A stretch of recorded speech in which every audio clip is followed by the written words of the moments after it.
As electronic waste is deemed as harmful industrial waste by Taiwan's EPA, all vehicles handling such waste are tracked by GPS to prevent illegal dumping. However, such a system is not bulletproof as plenty of harmful waste is still being dumped illegally throughout Taiwan. We find out now how the EPA is dealing with the problem and the loopholes still found within its waste management.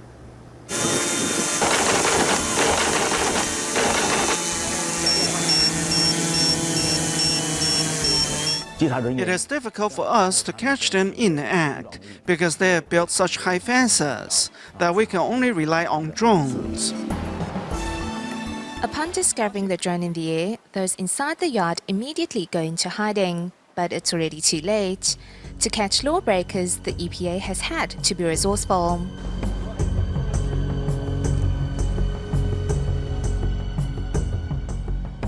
This processing plant is poorly equipped. They just pulverized all the scrap metal they collected and rinsed it with water to extract the copper they wanted.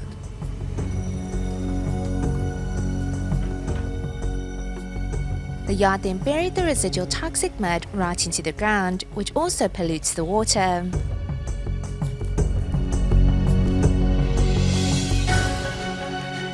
In the middle of the night, some 20 tons of icy boards had been set on fire right in the open.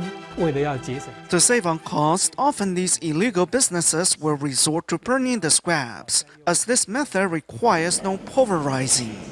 The EPA doesn't just crack down on transgressors, it also keeps a watchful eye over licensed waste processors.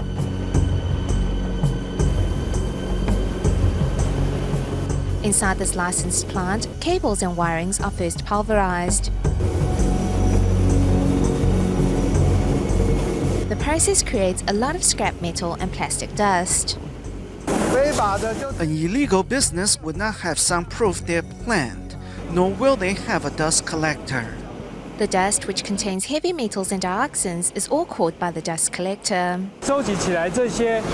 The dust collected will be sent elsewhere to be processed. EPA inspectors make sure every shipment has the proper paperwork.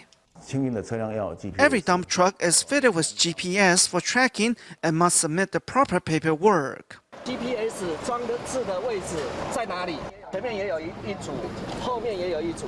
As electronic waste is classified as harmful industrial waste, all vehicles carrying such waste are tracked by the EPA.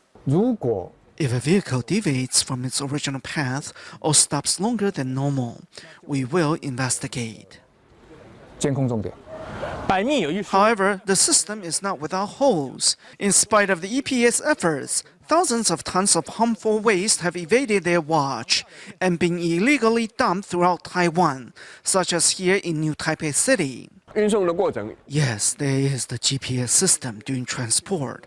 However, no tracking is needed for transporting normal industrial waste.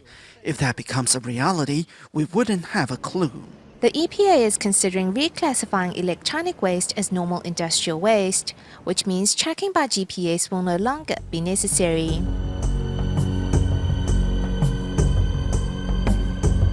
Currently, the landfills in Taiwan will probably last for only 4 more years.